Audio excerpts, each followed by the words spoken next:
Going. Thank you for joining us today. My name is Zach Murray with Earthbound Media Group, and I'm going to be your moderator for our webinar today entitled Mobile Websites in Higher Education. And before we jump into the presentation, I just want to give everyone some quick background info on Earthbound Media Group. We're an interactive marketing and communications agency that specializes in serving the higher education community, as well as working in the healthcare, highly regulated, and entertainment industries. And we also get to do quite a bit of work for nonprofit organizations as well. Our core services include really all aspects of digital marketing from start to finish, so including branding and communication strategy and consultation, web, video, and interactive design and development, as well as what we're going to talk about today, mobile and display and social media marketing. Presenting for you today is going to be EMG's Interactive Marketing Manager, Elliot Darvik. And Elliot actually specializes in a lot of different things, but really it's kind of hard to nail down sometimes because he really works on just about every project we have here at EMG. So his insight and his passion for technology and interactive marketing has certainly made him one of our more valuable assets here. And I really am excited to have him present this webinar today. A couple more things before I turn it over to Elliot. Just want to remind everyone, please take some time to take part in the presentation by asking questions. As we go throughout, we might be able to answer a few as we go, but we'll definitely make sure we set aside some time at the end to answer all your questions. It's really easy. Just type it into the dialogue text box on your screen, and we'll do our best to get them all answered. We also will be recording the presentation and posting it on the EMG website later this afternoon, and we're also going to make the slides available to download via SlideShare.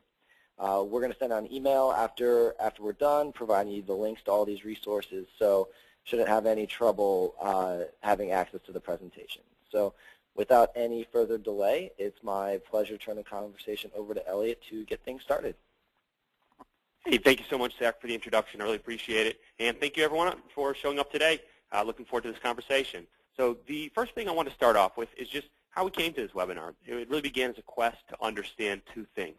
And the first of those was what percentage of higher education websites have a mobile version of their main website. That was kind of just a question we all threw around and wanted to answer. And the second thing was, we said, of these mobile websites in higher education, what purpose are they serving? Who's their audience? From those, we wanted to set two objectives. We set out to accomplish two things. First, we want to use our scorecard system to evaluate mobile websites in the higher education space. So generally, when EMG approaches a certain web experience, we create a scorecard to better understand and rate it and see how it fits within the picture of larger web experiences. And the second thing that we wanted to set out to do was to learn from our observations accumulated during this research so that we could share it with you. And so with that, we hope today you'll gain, one, a better understanding of the mobile website landscape in higher education.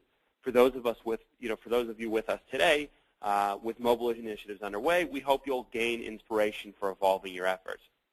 And for those with us that have mobile ambitions but maybe haven't invested anything into building mobile websites or mobile experiences yet, we want to provide you with firepower for building a case to move forward. And remember, ask questions, and you can reach out to us afterwards on Twitter via EMGD Agency or myself at eDarvik. So with that, I want to get into the agenda, and I hope today is really a well-balanced meal. And what we'll start off with is just a definition. What is a mobile website? Before, might as well set a definition on the table because you're going to be hearing that a lot throughout today's presentation. And even, the title itself, Mobile Websites in Higher Education. It's a pretty ambitious webinar title. So what do we mean by mobile website? And for today's purpose, we define it as a version of an institution's main website optimized for a mobile device. Now, you can pretty much see any website you want on a mobile device. Regardless of if it has a mobile version or not. But it's not going to render well for the user on a smaller screen. So we're really looking, when we say, mobile website, we need something that's been optimized specifically for mobile device screens, a smaller experience. And just kind of for reference, on the bottom here, you see Oregon State, their main university website on the left, and you see the mobile version on the right. You see two very different experiences, even if they're communicating similar things. Obviously, institutions can have many different mobile websites and mobile experiences, whether they're apps. Might be athletics has its own mobile website. But today we're really concentrating just on your school's main website. For Oregon State, it would be oregonstate.edu. And then also, just to keep in mind, mobile websites are very light. When we say mobile website, it's a lighter experience. It doesn't mean stripped down. It just means very concentrated. It's very focused on the needs of the audience it's trying to serve, and it can have very app-like features. It can look like an application, but these are all some of the things we use to describe mobile websites. So before we get into some of the research and the observations and best practices we want to share, I thought it would be great to set the groundwork with some relevant statistics. And the first one of those that I want to share you is around smartphone use in the United States, that it will nearly double from this year, 2011, to 2015. There's an exponential growth currently in the number of individuals who are using smartphones. And when we say smartphones, we mean BlackBerries, iPhones, Android devices. And I pulled this trend out in particular to start off because as I show you examples, as we talk about mobile browsing and mobile websites, we're really talking about in the context of smartphones. That's definitely a trend. 80% of all U.S. mobile internet users are coming from smartphone devices. And so just for the purposes of your own investments, as you plan out your experiences, concentrating on this aspect of the mobile market will really be important today and only more so going forward. The next statistic I want to look at was around browsing trends. In particular, that by 2014 it's been projected that more people will be accessing the web via mobile devices as opposed to desktop, that how we're accessing the internet is rapidly shifting to the palm of our hand, or both palms if you're using an iPad. And this is something really important to understand. In terms of search, so how users are finding your website, this is also shifting. We got some data from Google that I have that I've shared with you here around mobile queries in the context of colleges and universities, and that these types of search queries now make up, mobile queries make up almost 20% of all queries around college and university. So the shift to searching for information on your institutions to mobile devices is rapidly climbing. And I think it was last week in the New York Times, Google revealed that mobile searches have increased sixfold in the past 2 years, and that the rate of mobile searches is growing at a rate comparable to searches in general at the very infancy of Google itself. So we're really seeing quite a revolution here. And it's important to understand trends in teen mobile communication too, because teenagers are, they make up a good majority of your audience in terms of undergrad prospects, and understanding their behavior and how their behavior is shifting over time is crucial. I pulled out a couple statistics from Pew that I thought would be really helpful, but first I want to start with a quote, and that's the mobile phone has become the favored communication hub for the majority of American teens. It's really an extension of who they are. Key facts to look at: 83% of 17-year-olds own a cell phone. That's only growing. Sooner or later, it's going to be ubiquitous, like the percentage of teenagers that go online. 27% access the web via a mobile phone. And I want to share some interesting demographics too around mobile phone use, just to show, and going online via mobile phone, just to show that teenagers accessing the internet via mobile device is spread across all demographics in a significant way. So now that we've established a groundwork for what we're trying to get out of today's webinar in our research, and we've set some context in terms of statistics, I want to get into the research that we did that we really wanted to share with you today. And we'll start off with the research methodology and then move into the results. And from there, we'll go on to evaluating a couple mobile websites, sharing some best practices, and then helping you make a case for building mobile experiences within your own organization. So in terms of the research we did, here's kind of a background on how we collected the data. We first surveyed the websites of all D1 schools. We took 345 websites and poured over them. And I should say for a second, we chose Division I because we felt it's a wide cross-section of different schools. You have large research institutions, small liberal arts schools, D1 schools in every part of the country, public, private. So we thought we'd have a really great population to start with. And then we took every website and we ran it through a mobile browser emulator, which basically means we just went to that website and tricked it into thinking we were coming from a phone to see how it would react. Does it serve us a mobile version, or does it just give us the normal desktop experience? And we recorded, site by site, which one served back a website optimized for a mobile browser. But because a good majority, we made the assumption, probably didn't have detection capabilities in place, we also manually checked every school's website with URL appendages, which basically means if we have UNC or Duke, the rival, so we would go to duke.edu/mobile or m.duke.edu. You can actually, it's kind of a cool trick, do that with most websites to see if there's a mobile version. So we manually checked every single website with a variety of common mobile URL appendages just to see if it would return everything. And from that, we had our the subset of schools that we were going to study for the purposes of today's webinar. And of course, we recorded a wide variety of data along with these quantitative notes to create some qualitative observations that we'll share with you in the framework section of this webinar. So the big picture we looked at, so looking at all these sites, only 37% of the websites in our research had a mobile version. So a vast majority of the sites we examined did not have a mobile website. And we just kind of picked out one example of what a really nice mobile website looked like from Southeast Missouri State University. So there's a lot of room for growth here, and this is just kind of the big, a good picture of the landscape in general. So the next thing we wanted to look at was, remember, the purpose of these websites. Why are people creating mobile websites, and for which audiences? And so the way we went about doing this is we looked at navigation elements. We figured navigation elements are a really good proxy for understanding the audience a website's trying to target.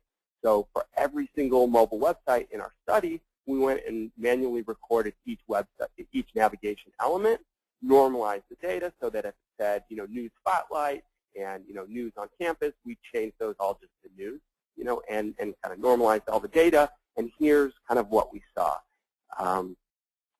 The big takeaway here is that in higher education, mobile websites are very student and campus focused. We kind of highlight the ones that we thought were unequivocally about the students or about being on campus.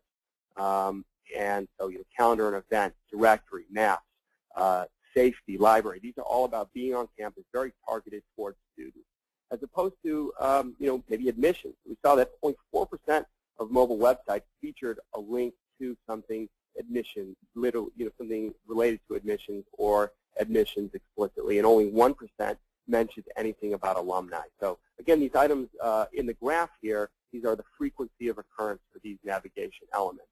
And leading the pack is news, which I found kind of interesting. It's obviously a very strong part of education institutions' websites in general. You always see news on the home page. And it serves on main websites as a way of showing, all the different things that are going on campus. It shows recency, but you generally don't get that same feeling of recency with a mobile website. You look at here on the right, for Harvard's mobile website, there's just a news icon. So even though I understand some of the purposes around making news an essential part of the experience, I found it really interesting that news was so dominant in terms of navigation elements. So now that we've kind of understood the landscape, how many people are adopting mobile websites and kind of the audiences behind them, we looked at how schools are exposing people to their mobile websites, and we categorized them in 3 ways. The easiest or the best practice in our mind is detection. So someone comes to your website from a mobile device, and you automatically detect that they're coming from a mobile browser, and you redirect them. There's also, and that was about 34%. 18% offered some type of link on their main website. So you would come to their main website, and the whole website would load, but there would be a mobile link somewhere on the page. But amazingly, 48% of mobile websites have little or no public exposure. So of those 30%, 37% of schools that have a mobile website, almost half are not even exposing them yet. And we found them just by going to the school's website and adding on /mobile. So we find it kind of interesting, and if possible, schools just aren't ready to expose them yet. They don't have a strategy around how they want to use a mobile website, but we found that really interesting. We hope to see more and more of that detection category growing. And finally, we just looked at URL structures. This is just, we figure as long as we're looking at all these websites, we might as well share with you this piece of data. And 69% of mobile websites followed the structure m. the school's name. After that, it was a school's name like butler.edu/mobile, and then 13%, a small percentage, were just other, like mobile. Or some other varieties of that. And in general, just a good best practice is to keep that URL under 40 characters. Keep it short, make it simple and easy for people either to remember or to load in the browser. And so now that we've gone through statistics and we've looked at some of the research and established the landscape, we want to introduce our scorecard framework and some evaluations to show you some sites that we found interesting and appealing. And so just as a kind of general insight into scorecard frameworks, we use these a lot at EMG to evaluate experiences. So we have frameworks we use for evaluating websites and mobile applications and lead forms. And we created a while back a scorecard framework for mobile websites. And I'm going to give you a bit of an insight into that scorecard framework today. And it's made up of 4 categories. So the first category of our framework, and you can see we've used this green, yellow, red scale, which is kind of like good, okay, needs improvement. Pretty understandable. But the first category of our mobile framework is around relevancy, and that's relevancy to the person coming to the website. And so we say, how relevant is this mobile experience for students? How relevant is this experience for prospective students? And then we could have other. And I have other question marks because for today we really concentrated on relevancy for students and prospects. But you could certainly come up with a couple tests for relevancy to alumni, relevancy to faculty. And our test of relevancy was we looked again at navigation elements, and we scored each navigation element based on the relevancy for each one of these user groups. So a link like admissions would obviously score high for prospective students, score very low for current students. A link like maps might score in the middle for both prospective students and students. A link like library would score very high for students and low for prospective students. And it's a little misleading to do green, yellow, red for this. It's not like if you target students, it's good or bad. It's you do what's best for you. But we just want to come up with a metric for saying which way it was it was relevant to this population over this one. So moving on, the second category we look at is attraction. So this is about my experience with the website visually and interacting with it. And it's slightly subjective, but the first category, we ask questions. We say, first, does this experience reflect the brand's visual elements? So the brand has various visual elements like a logo, color scheme, fonts, maybe photos. How well is this experience reflecting those brand visual elements? Does it experience does the experience feel like something that's well produced? We look at high production values. And finally, we look at, does this layout encourage exploration, which is kind of one of those things you just have to, you know it when you see it. But there's certain sites that feel like complicated or convoluted, and they don't really encourage someone to want to explore. The third category, we just answer one question for usability. We say, does the design encourage recognition over recall? Basically, do I have to think when I get here? Do I have to think about what I do next? When I go to a new page, do I have to really think about where I am in the site? So just allowing people to recognize where they are and not have to really think about what the experience is a good sign of well-done usability. And finally, we always examine delivery of the experience. You just created this amazing mobile website, and you got all the brand elements down, and it really looks nice, and it encourages exploration, but if it takes too long to load, what's the point, right? So we look at delivery experience. So how quickly does the site load? Is it compatible with a wide variety of devices? We look at this, and you don't hear this talked about a lot, but we look at depth of mobile optimization. So it's great, that the initial landing page, the home page experience for your mobile website is optimized for mobile. But if the next thing I click on takes me to an unoptimized experience, it's not. It's it's kind of it could be a bit of a waste. So we want to look at how far into the site, how far do I click before I'm in an experience that maybe is not optimized for a mobile device? And finally, how accessible is a mobile website? We talked a little about that earlier. Does it automatically detect I'm coming from a mobile device? Do I have to search for a link on a page somewhere? That's what we mean when we're talking about accessibility. So with that, I know we've talked a lot about this framework. Let's just get into some of the sites that we want to highlight for you today. So the first one we looked at was University of Texas, Austin. We think they have a really, really great mobile website. And so starting with category 1, relevancy, very much geared towards students. Alerts and safety right there in the top left corner. Academics, athletics, calendar, and events. This is all about the students. If you notice, admissions doesn't even get a link, though academics is prominent there, which is really important to prospective students. In terms of attraction, great use of school colors and branding, and it's consistent throughout the experience. And even little subtleties that, if you look at this IT logo, IT and email, the backdrop is the same color. There's this little banner, which we'll talk about a little later, that echoes their main website. So they do a really nice job with branding and school colors. And I love the use of icons, too. It breeds a lot of familiarity with mobile users who are used to using the applications. You can tell there's a very app-like interface, even though it's just a mobile website that loads in the browser. Clear understanding. They have navigation. As I go through the site, it's very clear where I am. So we think, it's just a very attractive, nicely done site. When we look at the third category, in terms of usability, is the design and good recognition or recall? Do I have to sync?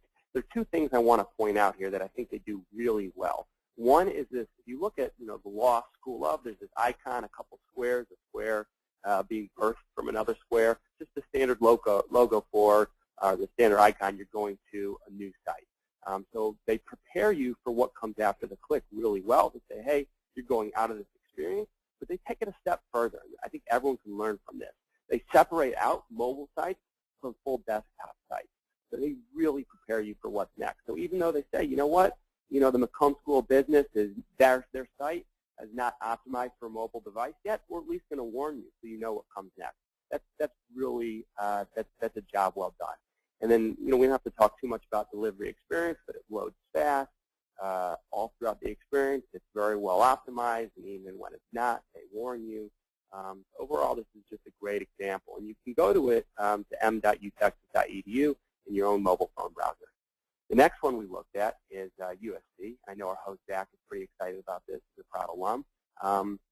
In terms of relevancy, I thought they were kind of in the middle. They did an okay job targeting students. You have maps, arts, and events right there, but certain things like academics and athletics were absent. And for prospective students, also you didn't have academics or admission. So they're kind of in the middle. In general, we love the site design, but in terms of audience, it seemed like they could have picked one over the other a little better. In terms of attraction, you see right there on the home page, school colors and logos are present. There was a bit of an inconsistent color scheme in some of the inner pages, but in general, really well designed. Excellent use of icons. Even from the icons, you look at these two books, they're in the USC colors, so really nice, just kind of subtle branding there. And subtle branding is important when you're talking about a mobile website. I only have so much room to work with, right? It's a small screen. I can't use a lot of imagery. I want to keep it light. So looking for those small areas where I can drive my brand home, that's what's going to set a mobile site apart. I have this icon, and not only am I use it as an icon to kind of hammer home libraries, but I'm hammering home the brand too in the little space that I have. So I thought they did a really nice job with that.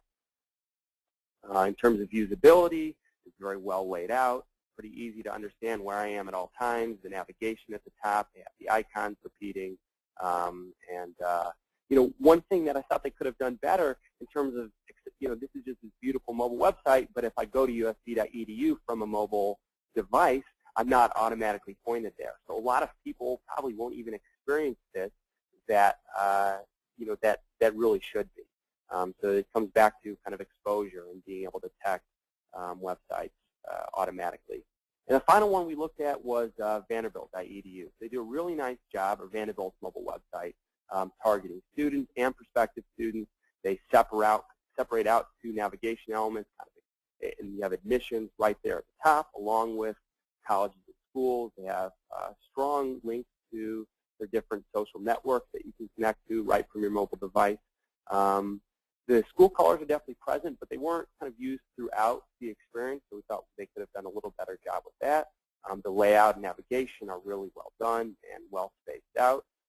Could have used some more icons just to give me a better understanding of what my possible actions are. But in general, the website's not making me think too much. One thing that you actually can't see here, but I'd encourage you to go look at, they actually have a persistent navigation that sits at the bottom that I can always use no matter which page I'm at, which was a really nice touch and increased usability. And the only thing was with this, in terms of delivery experience, it's just a slow site. They tried to pack a lot in here, and in my experience, the site was loading fairly slowly, which is important, and it's the first thing we'll talk about in the next section about speed.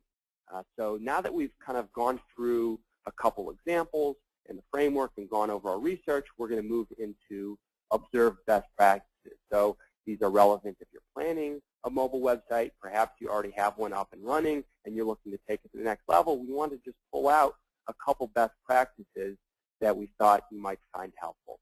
And thanks for all the great questions that are coming in. Zach's picking out a couple of them right now, and we'll definitely get to as many of them as we can. So the first insight, best practice we wanted to give you was think fast. You have to design mobile experiences for speed. Take a second and think about the nature of a mobile phone. Everything about a mobile phone is about speed. From SMS, sending a text message is instantaneous.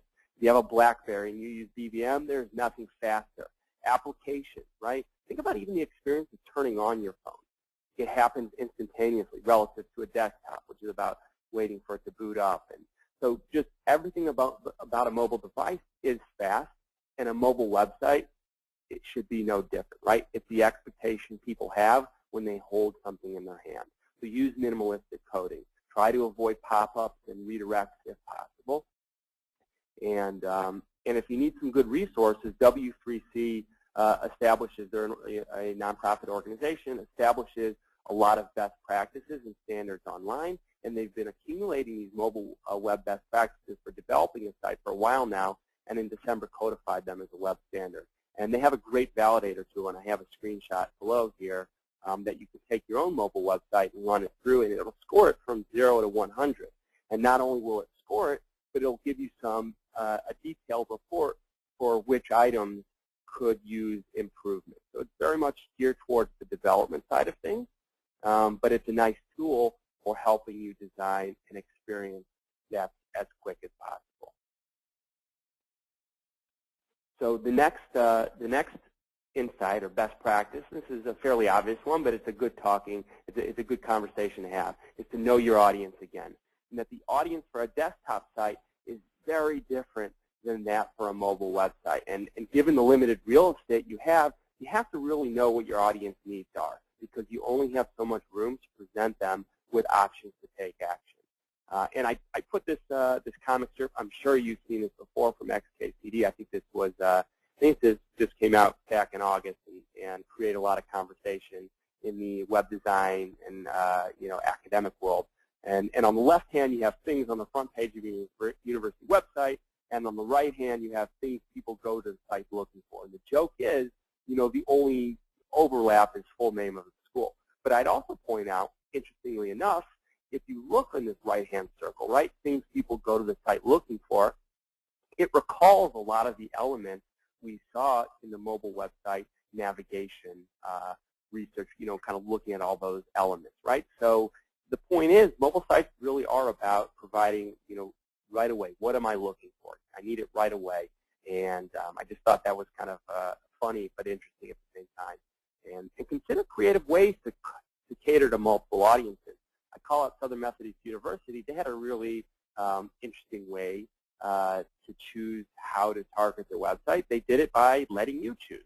So when you first go to SMU's mobile website, they actually present you with a couple options to self-identify. Are you a parent or a current student, alum, or a prospective student? And based on your choice, they actually present you with a different experience. And also, you don't have to go through that process every time. They cookie your phone, and so the next time you go to their mobile website, it's already pre-customized for which experience you had chose. So that's an interesting way to handle it. I've seen other websites give you the option to customize the navigation. So you can hit customize and actually choose the different navigation elements that you want to stay present when you visit the website. So it's a more technical approach, but it's all about knowing your audience and and also letting them kind of tell you how they want to experience your mobile website. The next thing we really want to drive home is a mobile website's an extension, not an afterthought, so brand accordingly. It's another channel that's an extension of your brand, just like your website, just like every other experience you create to let people into your school. So I use UT Austin as another example of just doing it really well. So going from one channel to the next should be visually seamless. And these subtle design elements, look at this ribbon.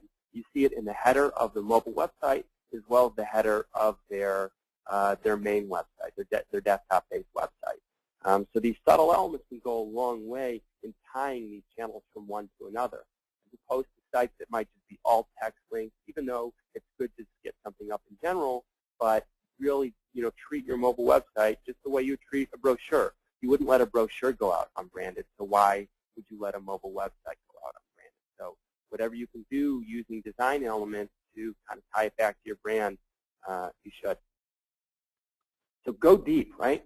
Optimization doesn't end with your homepage. We touched on this a bit earlier, but be thoughtful of where your links are going to be sending users and try to proactively set their expectations and control the experience. So I'm picking on Harvard a bit here, and I think it's okay because they have a great mobile website, really great use of iconography. And as I click through the site, I go to click on schools, and they present me with this great array of branded shields that represent each one of the schools. But then I click on to go to HBS, to go to their business school, and it takes me to a non-optimized experience, which is okay.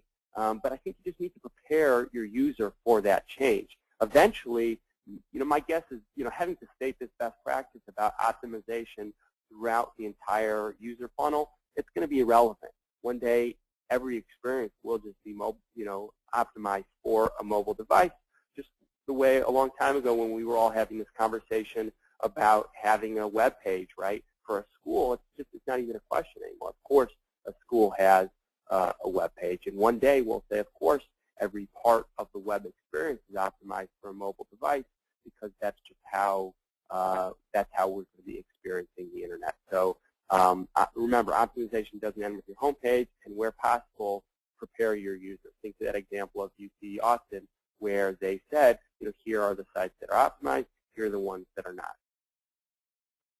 And this is one of my favorites. Let data be your guide. Data is a huge asset. So use analytics to make decisions as you plan out your mobile website.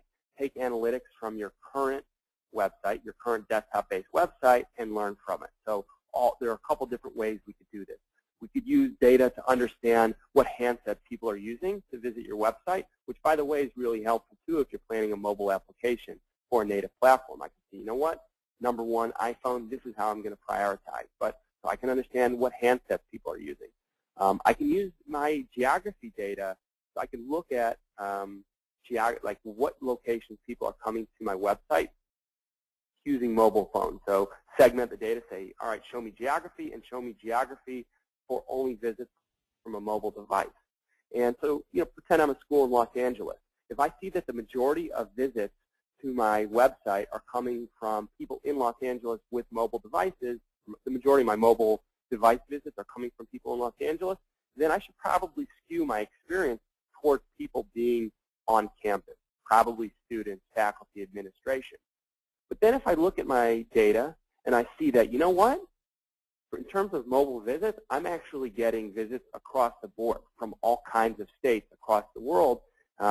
Maybe the experience of the mobile website isn't so much about being there. Maybe I need to include a couple links that are, ones I would assume people from outside the state would want, maybe like admissions, or maybe a tour, visit campus link. So really use geography data to prioritize what type of content you're presenting.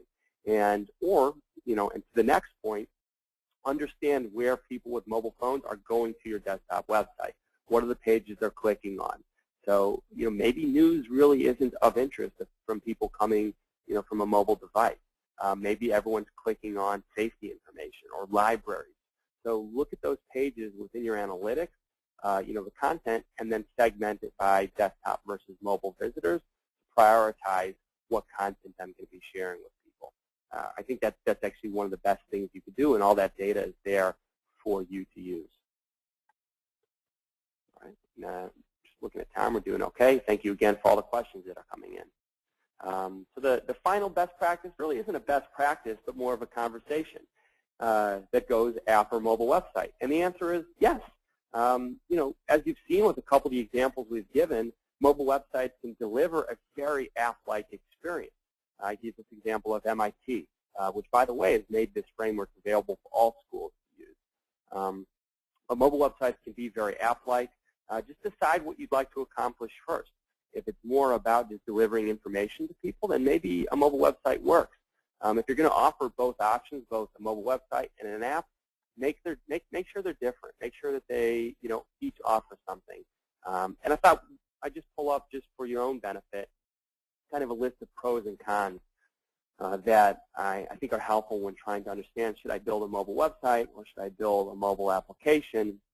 And we'll start with the pros for the mobile website. So cross-platform ease is probably one of the biggest ones for me. I don't have to choose if I should build a mobile website for Android devices. Should I build one for an iPhone device? Really, you don't have to build a separate version for each. You just have to make sure it's optimized across different screen sizes. But in general, it's much easier to hit different platforms with a mobile website. Instant updates, so I don't have to wait for someone to update my application. If I want to change things, I can just instantly change things with a mobile website. It's all driven off of CMS, theoretically. So that's a real benefit. And instant delivery of the experience, too. If I want someone to have a mobile experience with my school, I can just create a mobile website, and when they go to my school's website, I can immediately direct them there. But if we're talking about a mobile application, it relies on me downloading that application from a store. So a real pro is just kind of instant delivery of this experience and not having to wait for someone to download an application. Some of the cons of a mobile website: limiting functionality. Smartphones have tons of different functionality that are native to the phone that are somewhat difficult to trigger with a mobile website. But more and more, we're seeing things like GPS and even the kind of device orientation. We're able to access those features from mobile websites. So I think this limiting functionality con will increasingly disappear as our ability to create mobile websites become more and more sophisticated. You obviously require an internet connection for a mobile website, so you're not always going to be able to have internet on campus. It could be classrooms underground. So that's definitely a con. And the biggest con to me is you don't have presence on a mobile device. So with an application, one of the nice things is someone downloads it, and then I always am on their device. With a mobile website, unless they're bookmarked it, people generally have to go open their browser, type in the mobile website, or search for something. So that's one of the big pros for a mobile app is repeat usage. Some of the other pros for a mobile application, just high production experience. So what you can do with an application in terms of delivery of experience is really unparalleled. It doesn't necessarily have to rely on web access. And functionality, what I can do with a mobile application currently, like say you want to give people access to their maybe their dining account, or how many points they have left on a meal plan. A lot easier to do that with a application that's native to my mobile device, as opposed to a website that I might have to log into and have internet connection for. So these are just some of the pros and cons. And one of the big cons for the mobile app is people still have to go through a store. There's an intermediary between you and your end user. And obviously the multi-platform cost too. I have to develop something for BlackBerry and Android and iPhone. And there's some solutions out there that are fairly turnkey, so it's not such a big cost, but it's definitely a consideration. And so kind of arriving at the end of the presentation, you've heard this phrase, we need a mobile website, right? In fact, I probably told you that today, that you need a mobile website. So here's some help for making your case. within your organization. So the first thing this should look familiar is back to data. Not only can you use data in internal analytics to help you plan, but you can also use it to prove a need. Set a threshold. Say, you know what? When we have X percentage of our visitors coming from a mobile device, we're going to take X action. And maybe that action is exploring just what it would take, building it, right? But set a threshold for yourself, at which point, we say we have 10% of our visitors coming from a mobile device. Now's the time, right? So all that data should be there for you to make a case. Study devices in geographic regions. What I was talking about before, if the majority of the visits from mobile devices are within the geography relevant to your school, and then there's, it's crossed that threshold, we can say, you know what, serving our students is our #1 priority when it comes to mobile devices, and it seems like, our students are really demanding this based on their activity. So take your internal analytics, use your data to make your case. The other thing is looking for data outside your organization. So research. Coming here to this webinar today is a great first step, or probably, one step in many steps you've already taken to find external research to show trends that will make your case, will help you say, you know what, look at usage of the mobile web by teenagers, by our prospects. We really should plan for the future. So here's, some research we should use. Pew is a great free resource. They have a lot of studies on millennials and how, in general, Americans use the internet and mobile devices. So find as much resources as you can to make your case. Conduct surveys, informally or formally. Study how your competition is utilizing mobile channels. These are all ideas for making your case with things outside your organization. Work with your CMS vendor to explore possible mobile solutions. So I have 2 examples here, LMU and Clemson. These actually, I think you can tell, look very, very similar. And that's because they share the same CMS vendor. So I'm not knocking them for, having basically the same experience. I'm just saying, they already have a great CMS vendor in place. Take advantage of that. They might have a turnkey solution that's closer than you think, and they're taking advantage of it.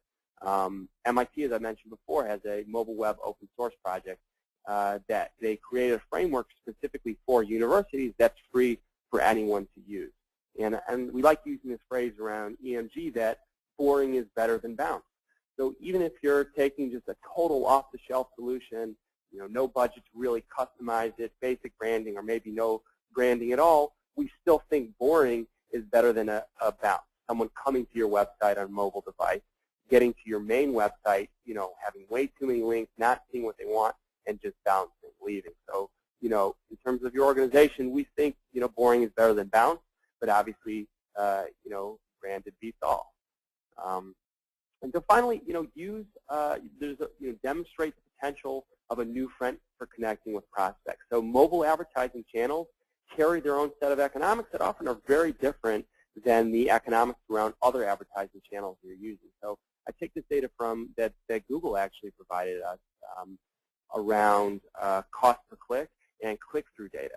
And you can actually see, and this is specific to campus and universities, the cost per click for computers, people doing desktop searches, is actually, in general, as an average, way above that cost per click for mobile advertising. So the economics of using mobile platforms to connect with your prospects could actually be in your favor.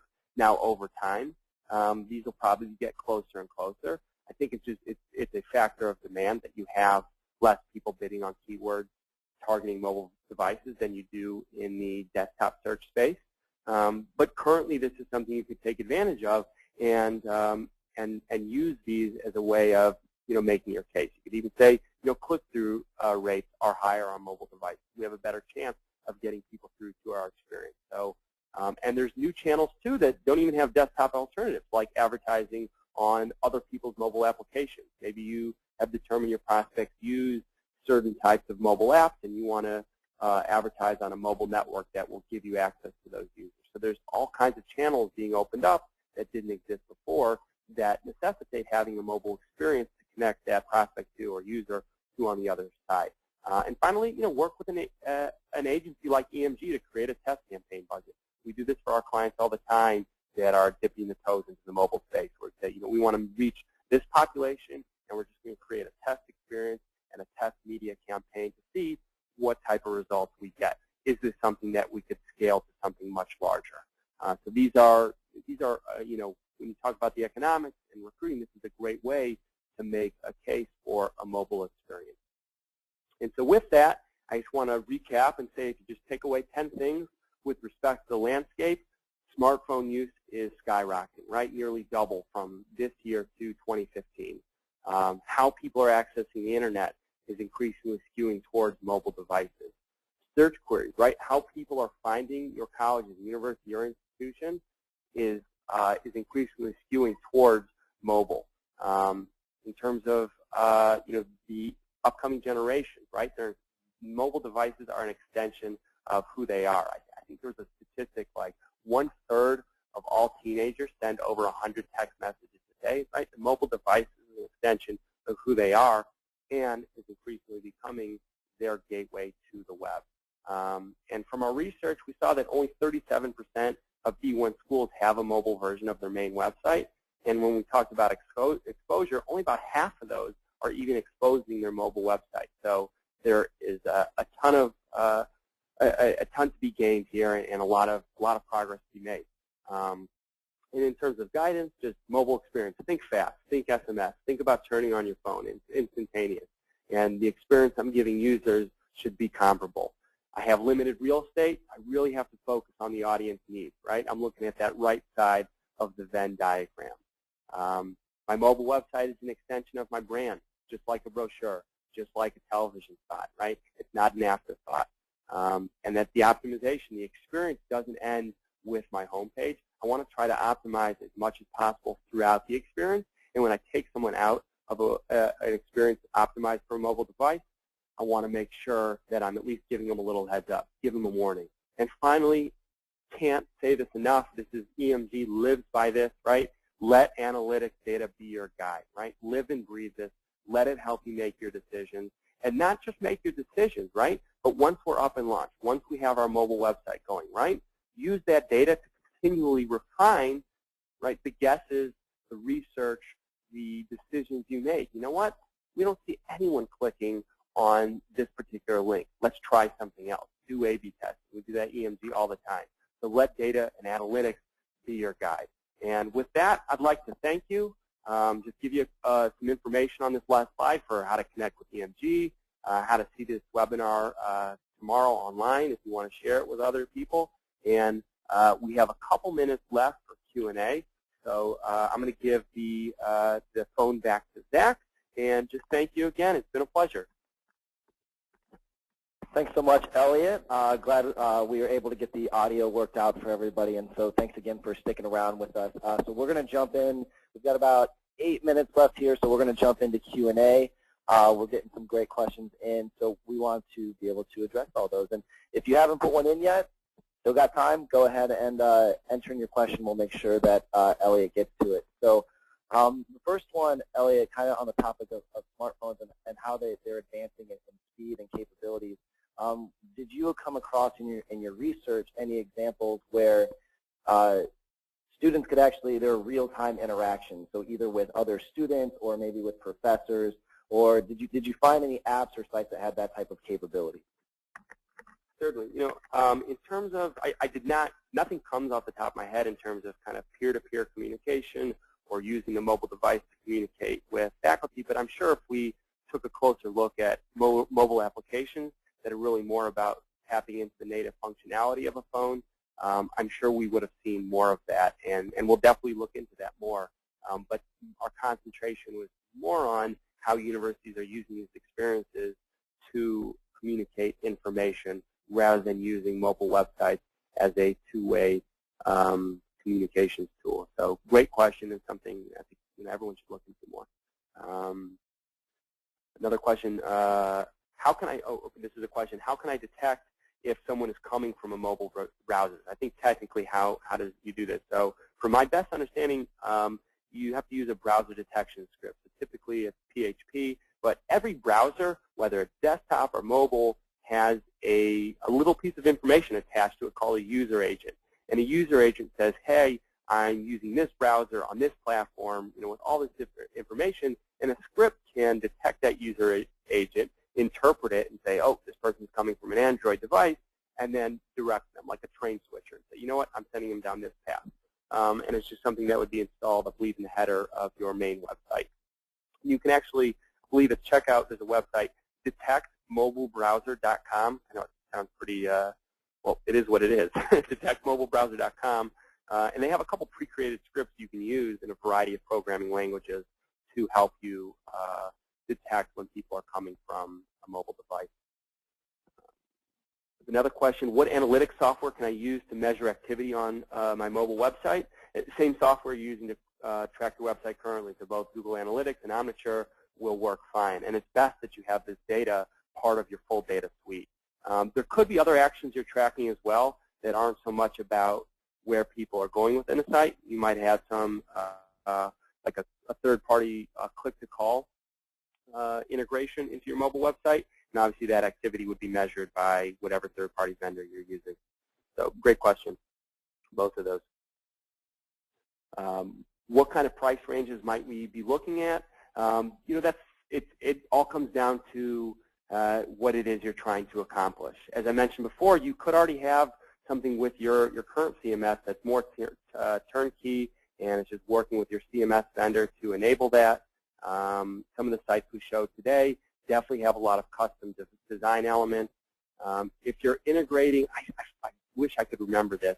There was one school that had a link called Laundry, which anyone's going to click on Laundry. Just you got to see what that means. And they actually had waiting times and accessibility of all washers and dryers across campus, which I thought was awesome. So, how much it costs to implement something like that, I don't know. But really what it comes down to is what do you want to accomplish with your site and scoping accordingly. And, as an agency, we'd be happy to help you through that conversation. Let me give the microphone back to Zach. Great question. Thank you. Yeah, thanks again, everybody, for attending the webinar today. We hope that we are able to provide you with a lot of insight in terms of not just strategy and kind of why we feel having a mobile optimized site or a mobile application for your higher education is so important, but hopefully gave you some information on next steps in terms of how to start achieving those goals for your school. So just as a final reminder, we will be posting the recorded presentation and as well as the slides from the presentation later today on our website. So make sure to check it out at visitemg.com. You'll find our Knowledge Center there.